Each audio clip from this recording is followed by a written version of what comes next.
Good morning.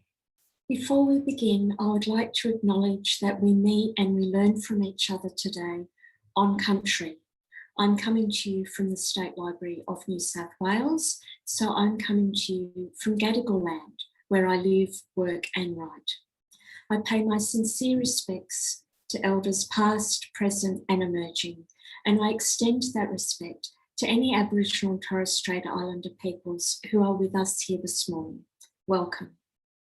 For those of you who don't know me, my name is Rachel Franks and I'm the Coordinator of Scholarship here at the State Library of New South Wales.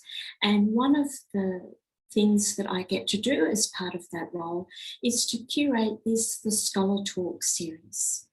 It's April and we always try and have something that reflects on the library's rich World War I collections in this month.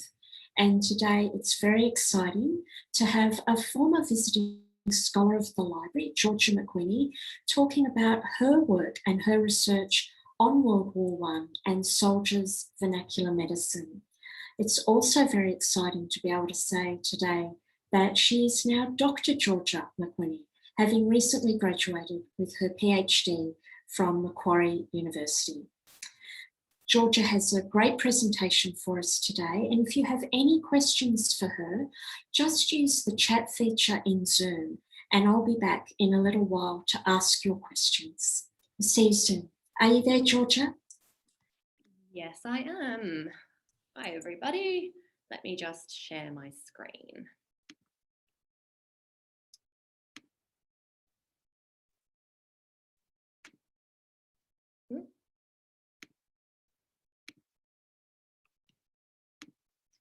What is happening here? Share screen. There we go.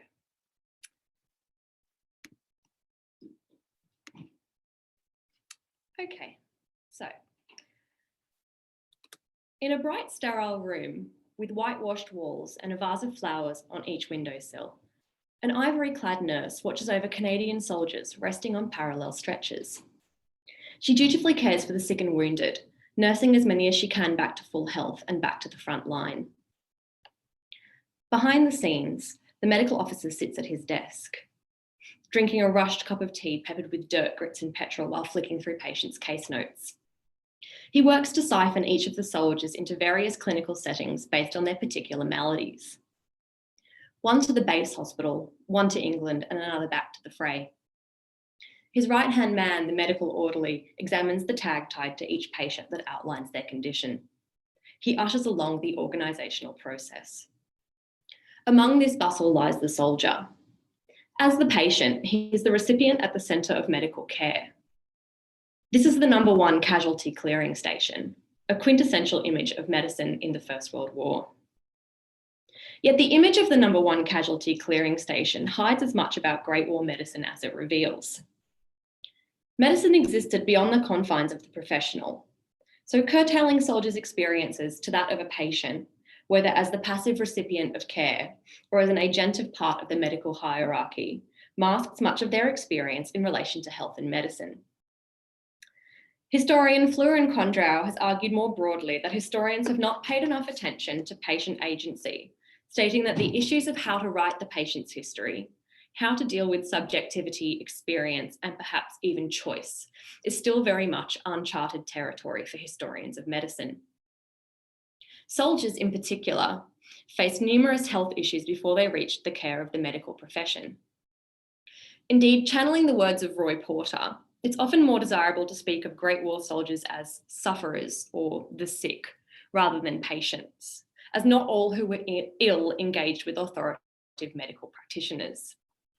Examining the soldier as a patient only speaks of professional practice and the authoritative practitioner, and thus the soldier is a mirror for professional medicine. Soldiers' medical lives were far more expansive than current histories perceive. While they were the patients of professional medicine, they were also practitioners of their own medicine. Both individually and communally, British soldiers from the United Kingdom, Australia, New Zealand, and Canada established their own vernacular medical culture. This new frame challenges the notion of a patient-practitioner binary and thus shifts the dynamics of power beyond the professional into new avenues of study in the history of medicine. So, on second glance, the number one casualty clearing station was a room occupied by multiple medical practitioners.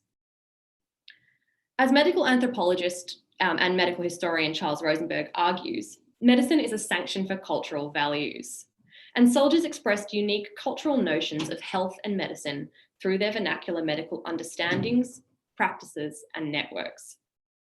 Thus, in examining these three themes, we can stride decisively into soldiers' lived experience to explore medical possibilities and to broaden the historical understanding of medicine and medical cultures in the First World War and beyond.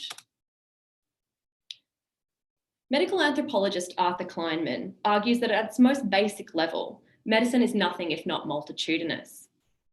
With many diversities in beliefs and practices found even within one society, there is no essential medicine. Scholars' vernacular practice thus fulfills the basic tenets of what scholars deem to be medicine, which you can see on the screen. Kleinman argues that the defining features that underpin all medical systems include categories by which health is normalised and illness diagnosed, an ability to use narrative structures to synthesize complaints into culturally meaningful syndromes, the use of master metaphors, idioms, and other core rhetorical devices to authorize practical therapeutic actions and to evaluate their efficacy, a variety of healing roles or careers, interpersonal engagement that constitutes a vast variety of therapeutic relationship modes and modes of clinical interaction, and an immense panoply of therapies that combine both symbolic and practical operations, whose intention is to control symptoms or their putative sources, which in this case is often the trench environment. So I'll hence give a brief overview of the three sections of the thesis, which were medical understanding, medical practice, and medical networks. These three elements comprise the basic components of medical practice and culture, and hence they convey how First World War soldiers had their own form of vernacular medicine. So medical understanding is the explanation that individuals provide for discomfort and sickness. In most societies, it's often assumed that there are generally accepted notions of medical understandings attached to specific illnesses. Dirt, in Western culture, for example, often specifies the presence and imminent danger of germs. Yet such generalised theories are not always the explanation provided by the sufferer, and on rarer occasion also by the healer. So the first chapter of the thesis, for example, argued that the medical profession believed that dirty apparel increased the risk of infection with soil-spread diseases like tetanus and gas gangrene, which more often than not occurred through the entry of uniform into the bloodstream and muscles. This issue first became a concern of note for surgeons who were trained in antiseptic procedures. With ongoing issues in wartime surgery, medical professionals knew that preventive cleaning would provide the best outcome for soldiers. The emphasis in the Boer War on disease prevention through hygiene and sanitation carried over into the Great War and worked to combat the early lack of knowledge about cleanliness in environmental trauma surgery. The modern, shall we say, medical system's emphasis on the soldier's body as a human motor meant that sanitation manuals imparted somewhat singular explanations for and preventions against the physiological conditions faced by soldiers. In other words, they were all like a product line on a factory. Each soldier was made the same, and therefore the same practice could heal them. So medical officers focused on the bacteriological and physiological consequences of hygiene. Most of their manuals outlined the needed physical requirements for washing and maintaining hygiene amongst the troops when out of the line. Hence, medical men in the line often looked for physical solutions for what they viewed as purely physical problems. If you're dirty, you need to wash, etc. But for the men, however, the concept of cleanliness emerged as a very different conversation. Soldiers revelled in the emotions associated with the physical and mental experience of being clean. For these men, cleanliness was directly linked to their identity as civilized imperial men, as well as their overall health and well-being. So I argued that for soldiers, these two notions, imperial identity and individual health, were intrinsically linked through the typically Edwardian concept of hygiene. So when men lacked the opportunity to wash, they often made direct reference to their slipping sense of self. Being dirty hindered imperial notions of evolution and transcendence, which is, very common racial kind of talk around this period of time. So soldiers outlined this process through the connection between their dirty bodies and a reversion to the state of what they termed the lower races. So when he was dirty, English Private Frank Harris of the King's Own Yorkshire Light Infantry exclaimed that he was ashamed to face up to any English nurses he met. Quote, "Stubble on my face, which has been sprouting there for a week. Filthy, begrimed, caked in mud by Allah. We must stink, and having been cut off for so long, feel like an Ishmaelite too," end quote. His phrasing specifically drew analogies to Ishmaelites and Allah to compare his lack of cleanliness with imperial notions of non-white cultures. Also explaining his dirty predicament to his parents at home in Forbes, New South Wales, Australian Sergeant Clive Hunter of the 2nd Battalion mobilised contemporary notions of Indigenous peoples, analysing that, quote, "If you went out to Goolagong or some other blackfellows camp and add about 50% of dirt, you would have a good picture of us here," end quote. So when cleaning, soldiers took solace in activities that helped them to regain their sense of imperial self. And hence imperial soap brands, as Anne McClintock argues, allowed their users to make claims to purity and hygiene. For example, when shaving, Australian labourer from Brisbane, Private Leonard Bartlett of the 4th Battalion, exclaimed that he used Pears soap. Such brands were a ticket to regain civility, and indeed soap companies often cashed in on white soldiers' notions of self. So Sunlight Soap, as you can see on the screen, ran an advertisement in the UK that claimed, quote, "The cleanest fighter in the world was the British Tommy," end quote. The advert furthered that Sunlight Soap is typically British, drawing explicit links between concepts of cleanliness and imperial civility. The mise-en-scene in the advertisement also depicts British soldiers defending boxes of company soap, illustrating clean soldiers to be defenders of civilization. Bathing in the trenches thus often drew distinct connections to home and thus civility. Australian Sergeant William Turner of the 56th Battalion documented a wondrous discovery that his unit made towards the end of the war.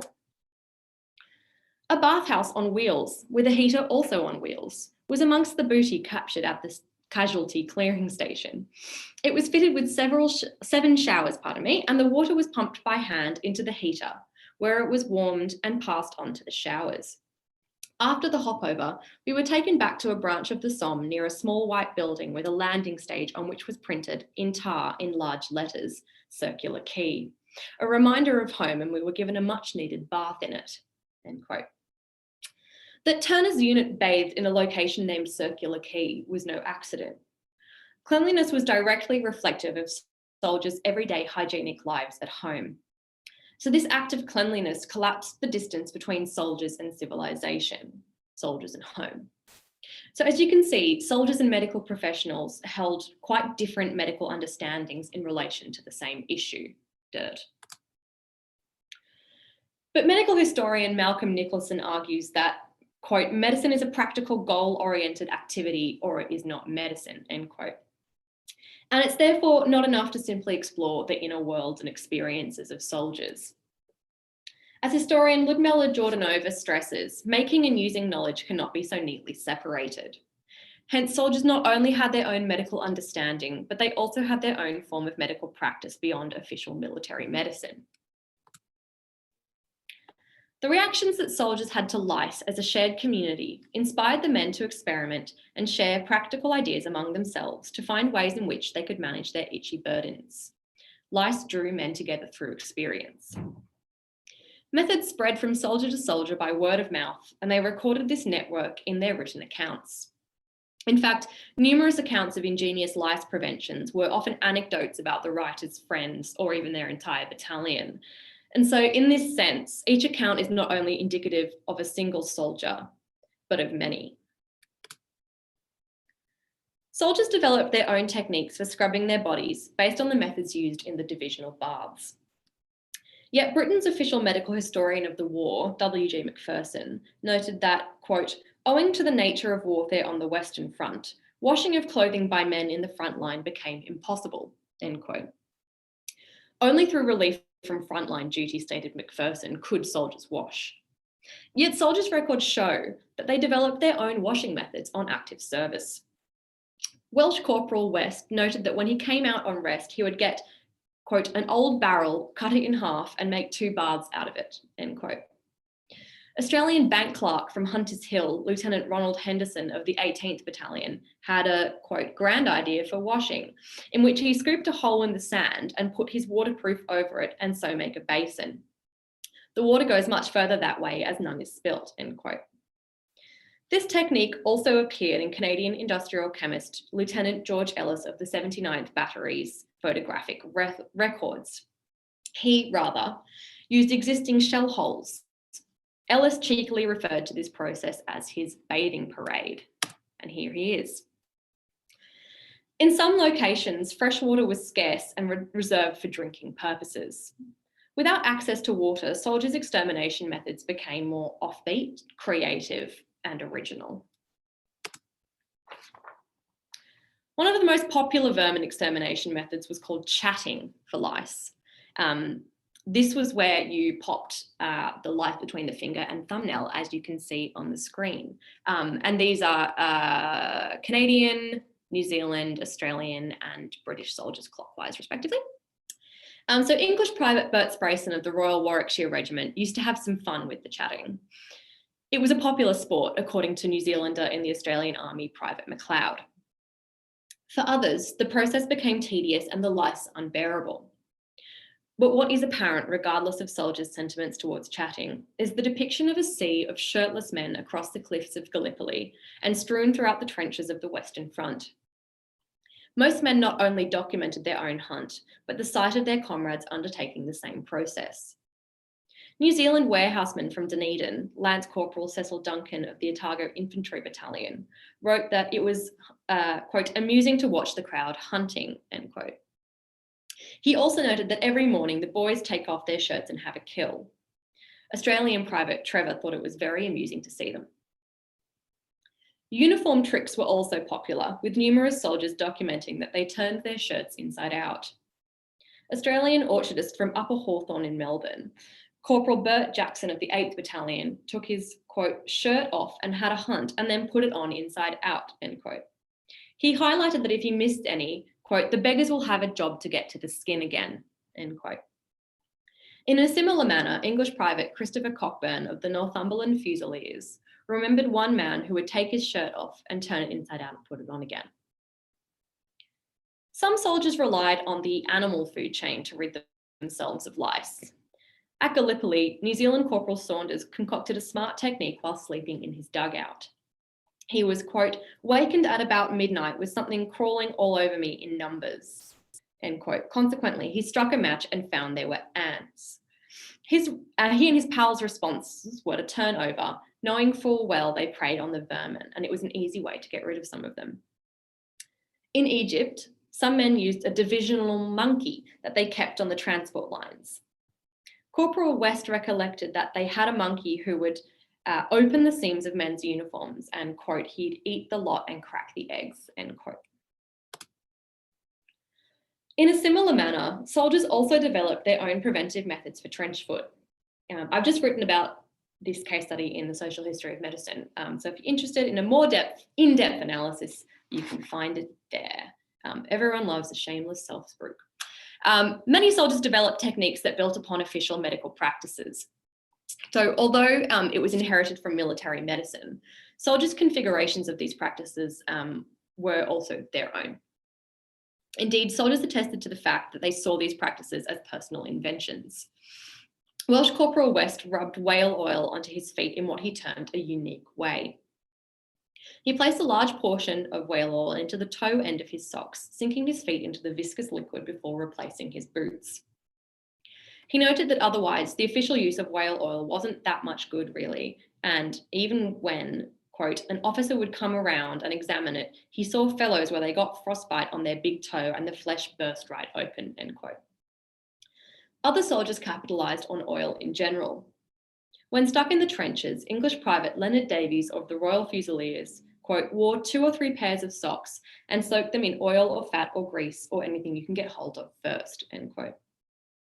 English Private Austin also thought these oil-based techniques were effective, proudly stating that he never got trench foot or frostbite as the water never got through the thick coating of Vaseline. A friend of English Private Richard Gwinnell of the Northumberland Fusiliers, a Welshman that they affectionately called Taffy, was not so well off with his unique take on foot rubbing. Gwinnell recounted that Taffy pinched a bottle of iodine from under the medical officer's nose. Accordingly, he had set to work whilst we were all out, first rubbing the iodine into his feet, then soaking a bandage in it and wrapping it around his feet, then wrapping a dry one on top, as he said, to keep the goodness in. Finally going to bed, convinced that he would jump over the moon in the morning. The result, of course, was that his feet began to burn. The outcome of it was that poor Taff could hardly walk for a few days. Gwinnell then concluded that instead of immediately going to the medical officer, Taffy instead rubbed margarine over his iodine-burnt feet, which further intensified the damage to his skin. So poor Taffy's practice, however detrimental, was a unique and lateral method of his own device and conveys a form of medical self-reliance. Other men would often inherit or buy boots from each other. This process could be organised or in many cases improvised. Men would scrounge for secondhand boots through unofficial channels. So souveniring and salvaging were common activities for soldiers. They were both another name for stealing. Jotting in his diary, English Private Harris made note of an unfortunate experience. Quote, "Do not leave at night your big hobnailed boots about, as some bright spark, as an express favour of course, will think that you've left them there to save him a trot outside," end quote. English Private Coleman secured an almost new pair of boots from the advanced dressing station dumps. He stated that one of his pals, Atkins, quote, "yesterday got a pair from the same salvage dump and had to take a foot out of one of them," end quote. He wore them anyway. Canadian printer, Private Herbert White of the Canadian Railway Battalion, documented that one of his pals found a, quote, "nice new pair of Fritzi's long leather boots and discovered that part of the legs and feet of the German still remained in the boots," end quote. Unlike Atkins, White's friend did not salvage them. One frozen shell hole proved worthwhile for Australian Lieutenant Eric Simon of the 15th Battalion, a schoolteacher from Brisbane. From this shell hole, he and his pals defrosted water to drink. Quote, "One chap, noticing a pair of boots sticking out of the side of the hole and endeavouring to salvage them, discovered that they attached to a body," end quote. Whether he took the boots is unclear. However, they did not drink from that shell hole again. So clearly, soldiers in the Great War trenches shared similar conditions and held similar medical understandings and practices. Yet, as scholars Alexandra Marin and Peter J. Carrington argue, quote, "causation is not located in the individual, but is instead found in the overarching social structure. This is, people with similar attributes frequently have similar social network positions," end quote. So adopting a relational perspective rather than solely examining individualist perspectives reveals a unique and dynamic understanding of the past. What it reveals is soldiers' cultural networks.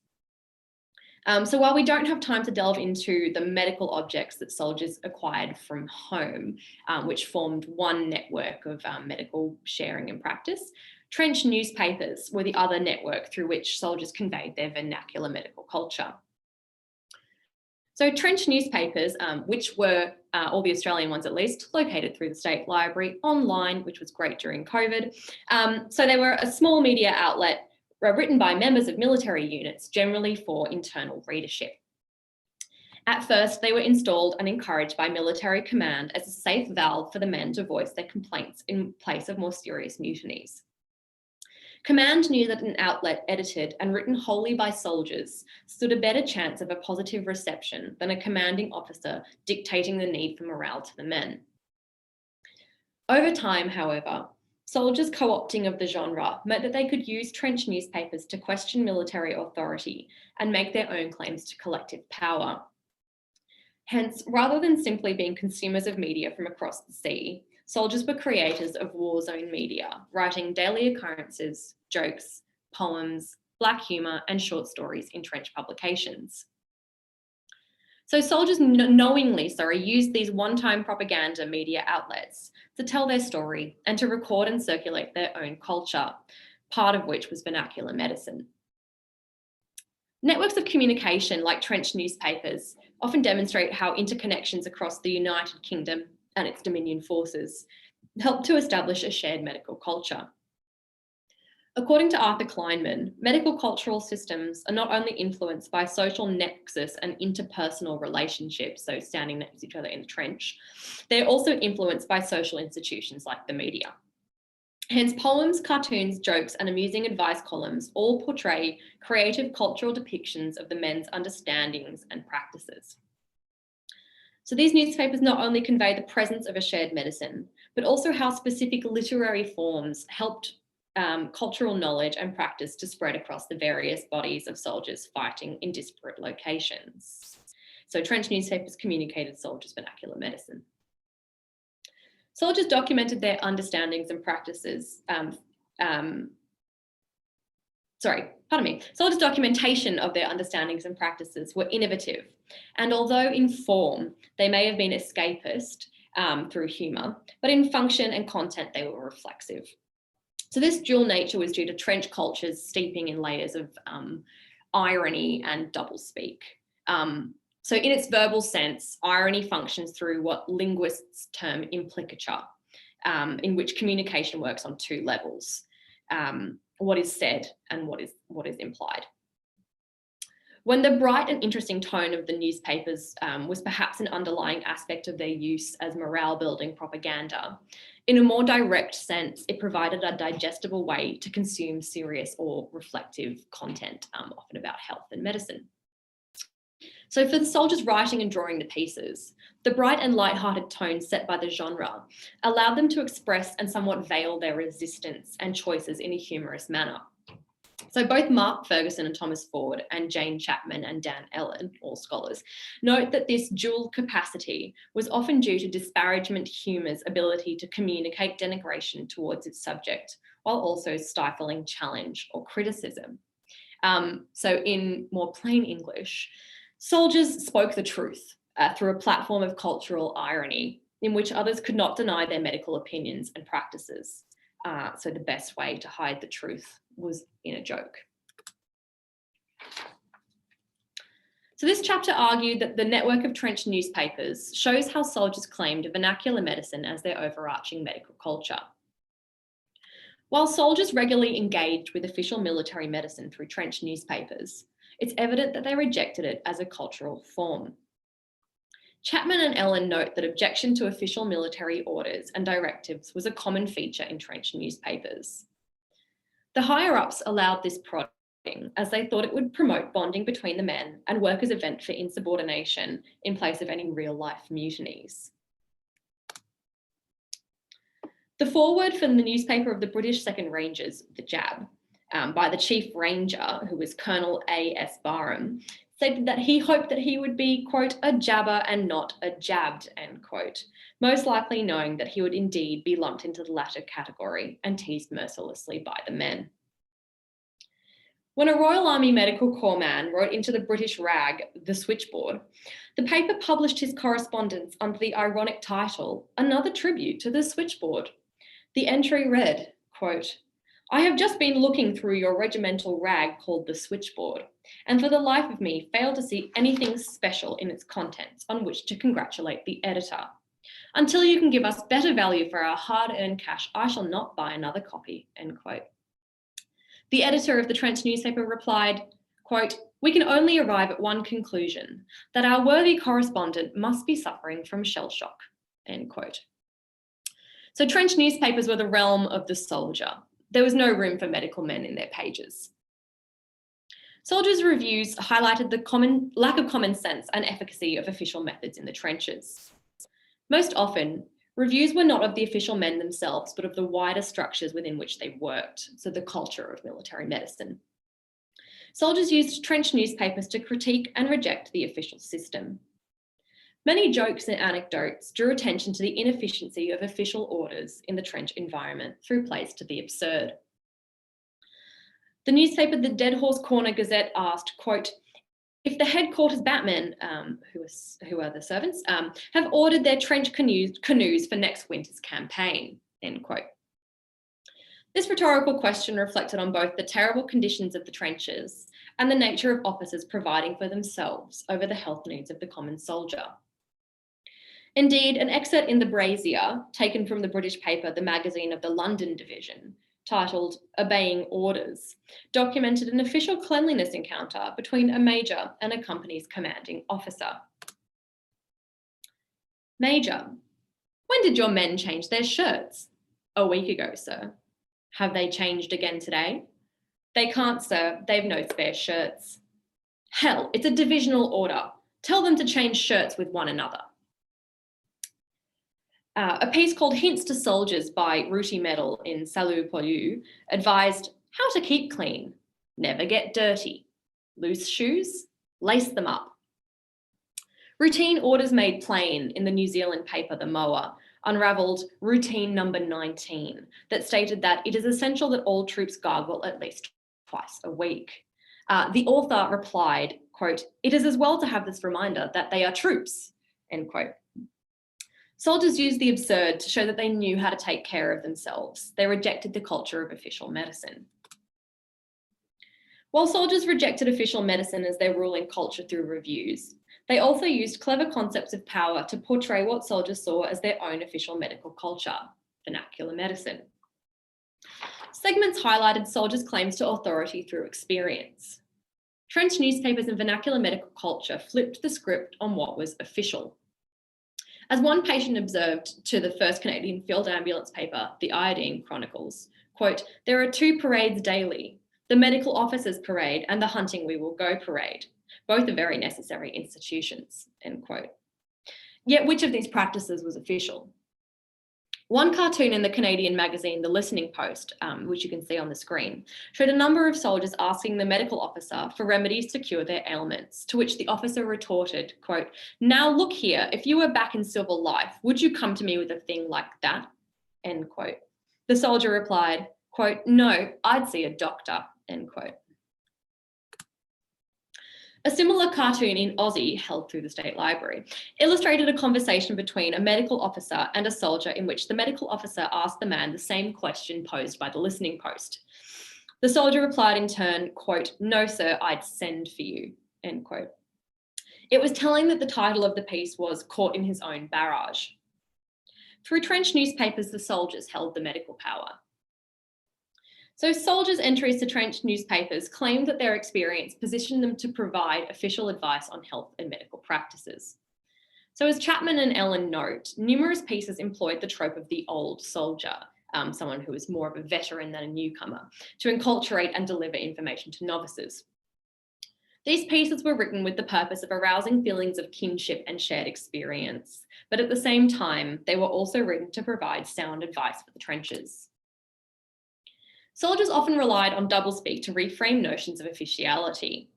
A cartoon in Aussie depicted Cozy Corner, which you can see on the screen, a mud-filled wasteland with dead trees strewn amongst decaying wagons and horses.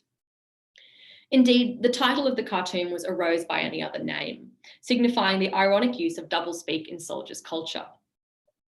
Most papers had segments that worked as a doublespeak dictionary. They enculturated those not literate in soldiers' official trench lingo. Further, the humour of the segments lay in the use of official military words paired with soldiers' official meanings for them. In soldiers' culture, these health-related meanings were often the true definitions. John Strachan and Richard Terry, both literary scholars, note that this common poetic form is known as literal versus figurative, in which the reader is pulled up short by some unexpected deviation. So soldiers used this form of literature as a satiric inversion to draw attention to notions of authority and experience. One anonymous contribution in the Canadian paper, the Vancouver Battalion, entitled Battalion Encyclopedia, jotted down that discharge was the official salve for cold feet. Similarly, in Aussie, Murray Johnston provided a long list of alternative definitions for stealing property. a common method for maintaining good health. A rat was no longer an animal, but a method of removing property from those no longer able to use it. Salvage was not a military dump, but to rescue unused property and make use of it. And as an anonymous author in the British paper The Dump stated, the definition for expert military was myself. So through trench culture and the newspaper, the soldier was the official expert on medicine in the trenches. And the portrayal of short stories protagonists worked in similar ways. Authors used cultural identities of their protagonists to fuse the central tenets of vernacular medical culture to notions of authority. Australian authors often used Australian eucalyptus trees as their protagonists' names, highlighting their cultural identity. They then use this identity to position the protagonist's actions as a marker of their culture. So one piece called How to Deal with Them by sapper G.A. Brocklehurst constructed the tale of a private yellow gum. It went something like this, quote, "Sharp, frosty weather. Private Yellow Gum had hung his shirt out on the line of communication and retired to his dugout. Captain Cutwires, who happened along, noticed the shirt and began to inquire. Yellow Gum is unearthed and informed that men are not employed laying wires to be used as clothing lines. To which Private Yellow Gum replied, 'Sorry, sir, I thought I would put out the shirt on the line to give the chats trench feet,' end quote. The protagonist's name, Private Yellow Gum, linked him to Australian trench culture. It harked back to concepts of bushman masculinity. And these short stories reveal that soldiers viewed their vernacular medical culture as an intrinsic part of their own culture. So vernacular medicine belonged to Private Yellow Gum, not to Captain Cutwires. Another example was a cartoon featuring Private Ironbark as the protagonist. This cartoon, however, worked on several layers, as it directly flipped the script on notions of self-treatment. The caption beneath depicted a conversation between Ironbark and his medical officer. When Ironbark confessed to the medical officer that he had been treating himself instead of seeking official medical assistance, the medical officer replied, quote, "What do you mean by treating yourself? That's what I'm here for. What did you treat yourself with?" End quote. To this equivocation, Ironbark replied, quote, "Oh, I used to wait outside and pick up the pills that the blokes what had been on sick parade used to throw away," end quote. So this comic again raised the question of official medicine for soldiers. The trench newspaper was not the place to mock self-treatment. Indeed, the image itself portrays the soldier towering over the medical officer with a frown on his face. The imagery conveyed soldiers' claims to power through self-treatment and through the network of the trench newspaper. They were aware that their ruling medical culture was vernacular. So it's clear that medicine extends beyond the profession in a number of undocumented ways. So while medical histories have long moved on from triumphalist positive narratives about, the good doctor, they've not wholly escaped the power structures that tie medicine to dominant intellectual and physical institutions. The field is often not as progressive as it claims to be. So medical historian Ludmila Jordanova professed in 1995 that, quote, "Some scholars have come to feel that medicine is a problematic term, precisely because it's been unthinkingly treated as another form of science. They're concerned that medicine suggests orthodox knowledge systems, thereby implicitly marginalising not only healing practices, but the whole range of behaviour and representations associated with health." While this was a fair criticism of some earlier approaches in the field, we can now feel confident that social perspectives, in making the importance of medical practice their cornerstone, permit us to speak of medicine and have far more than theory in mind, end quote. Yet 25 years later, actually it's 26 years later, unorthodox medicine is still called simply that, unorthodox or sometimes heterodox, self-care, self-help or healing practices. If scholars do label it as medicine, both the historical and medical disciplines scrutinise its practices and police its histories more heavily than research on the dominant Western system. By returning to the foundations of what constitutes medicine, historians can broaden their horizons and approach the history of medicine in a more dynamic manner. And indeed, what would a medicine talk be without mention of COVID? In today's globalised world, networks of non-professional medicine are as active as ever, with many individuals isolated and at the mercy of a plethora of conflicting information. Informal medical networks often found on social media platforms, prevent an opportunity to allay fears and swap information in a similar manner to soldiers' emotional and intellectual networks found in trench newspapers. Indeed, with a lack of access to professional materials, examples of vernacular medicine abound in this heightened medical climate more prominently than ever before. Some well-known concepts include drinking copious amounts of hot water and spending time in the sun or bright light, with the latter drawing a close comparison to instances of light therapy in the early 20th century and even during the First World War, which I examined in the thesis. Examples of professional policing of alternative ideas, which in some dangerous cases is necessary, are also increasing. Even news outlets like BBC World have released articles like "Coronavirus, the fake health advice you should ignore." And the irony of the piece lies in its author, the BBC's reality check team. But for many, these vernacular practices and networks are not new and have long been many individuals' reality. So perhaps for historians living through this current situation, fresh approaches to past medical ideas and networks, particularly when heightened in time of crisis, will come to the fore. The fact that there's no essential medicine frees historians from the conceptual confines of the professional. The power inherent in professional medicine often simplifies the dynamic and complex worlds in which sufferers live and care for their health. And in examining individual opinions and relationships on a number of scales, conveys the intricate nature of medical practice and complicates notions of its formation, both during the First World War and beyond.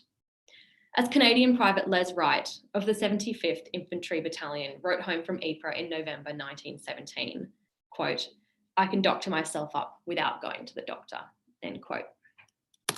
Thank you. Thanks so much, Georgia. I'm feeling a little bit uncomfortable about the man who put margarine on damaged feet, but I'll feel better by the end of the day. So I do have a few questions coming through. Mm-hmm. So the first one is quite interesting. So they're asking about packages from home, and there's often been a lot made of, we send fruitcake to the front, we would send warm socks, we would send all these things. But was there a history of sending medical supplies, even if they were just home remedies? What a great question. I wonder if this person has seen me present before.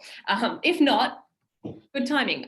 So the chapter that I skipped on medical objects is actually about the home trench network. So basically it examines packages sent from home.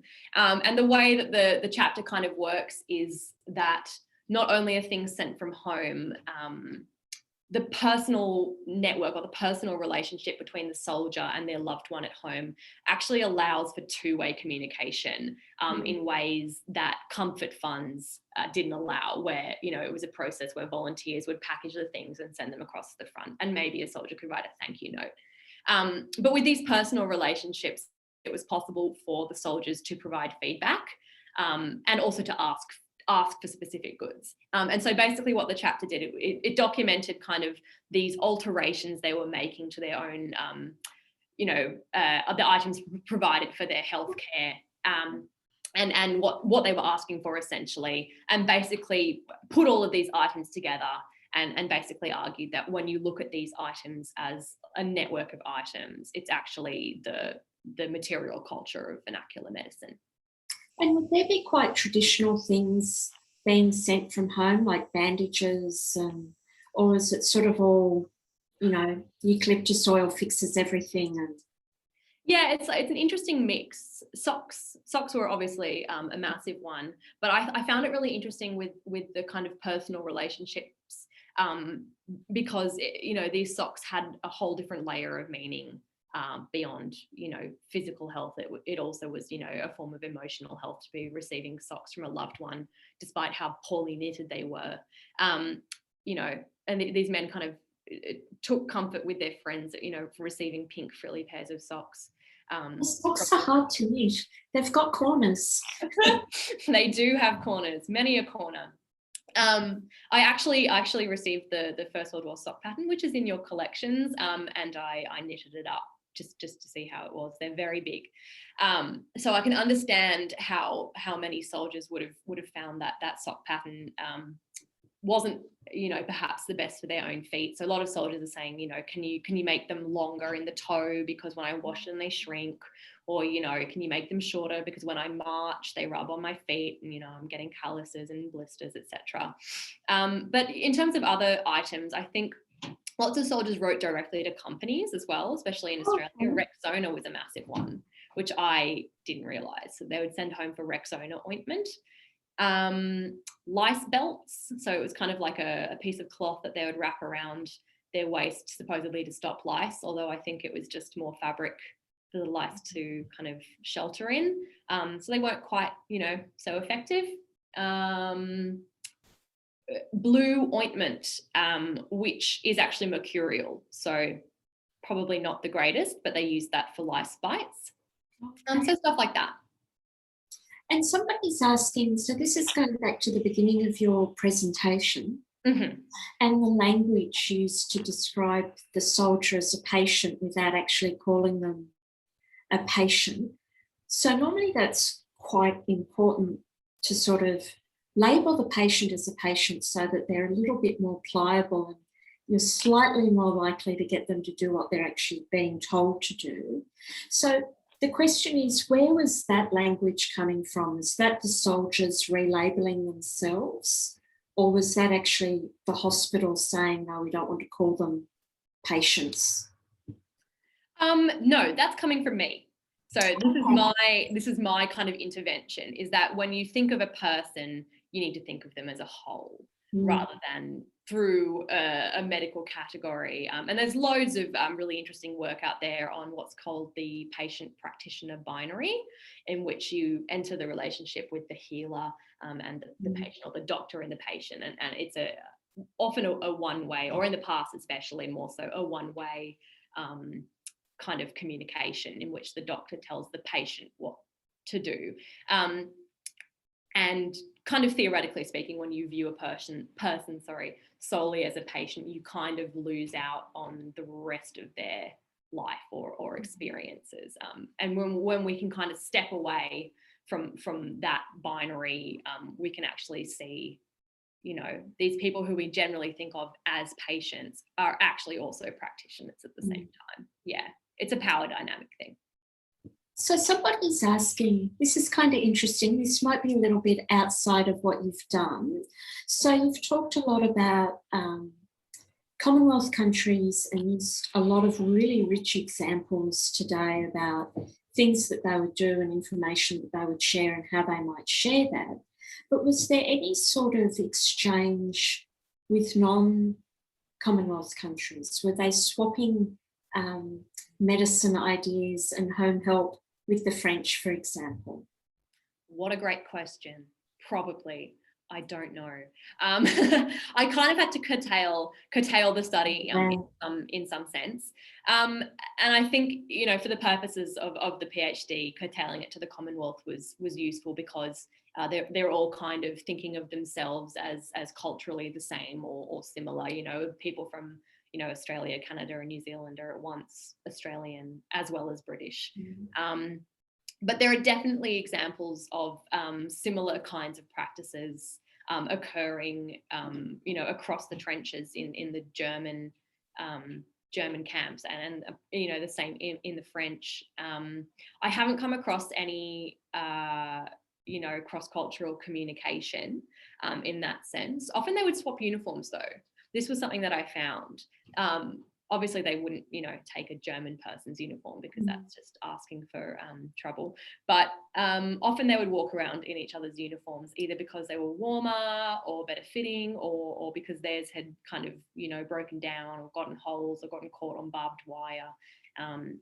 And so in that sense, I think that there's more of a shared allied culture. But in terms of healthcare practices, I can leave that for someone else to kind of follow up.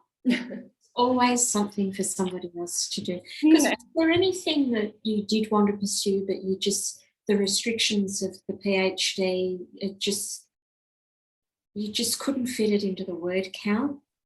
Yeah, so that chapter on the medical objects and the packages from home, I kind of actually wrote the initial draft and got really like taken into this notion of charity and the Comfort Fund network, and thinking about ideas of charity and women's labour and emotional labour. And my supervisor was like, "What is this? This is not part of your thesis." You know, and I got very grumpy with him because it was very interesting, but he was completely right. It was not, you know, it was not on board with the rest of the thesis, but I saved it and I've put it in for publication, so fingers crossed it comes out soon. But it's basically looking at personal charity. So the ways in which personal charity works and the ways in which you can see women's work and women's labour in a different light beyond it being part of a war effort. It's actually much more personalised. And just such an assumption of skill as well of women, you know, like to take, for example, the basic sock pattern that you were talking about earlier, and to be able to modify that and to just expect that that could be done. I mean, a longer sock is possibly not too technical, but some of the other things that they might have asked for, there's a real assumption of not just the willingness to do that labour, but the skill to be able to do that labour as well. Yeah, absolutely. And I have like a two-pronged answer to that. The first is the stitch that you do to kind of sew the two ends of the sock together at the toe end is actually called Kitchener stitch, after Kitchener. Simply because it was invented so that it didn't rub on the toes of soldiers. So you can see that these women are kind of expected, you know, to not only have the skill to knit a sock, but also to understand a completely new, you know, form of, you know, sewing. And two, some socks were not as good as others. So the expectation is there, but whether the final product is, you know, and I think this, I examined this in the piece that was very off base for the thesis, was this concept of when men received poorly made socks through comfort funds, they were pretty pissed off. But when they received poorly made socks from home, it was seen as a like a lovely exchange. It's really interesting. Yeah, this difference in emotional exchange and concepts of charity, I guess, when you remove the concept of war work or war effort out the door. Yeah, how that changes. And these are men who are swapping boots. So, you know, really, I don't think they could be fussy on the sock front. But anyway. They were. That is probably all we have time for today. Thank you so much for coming in, for sharing your research with us and some of your experiences of being here at the library.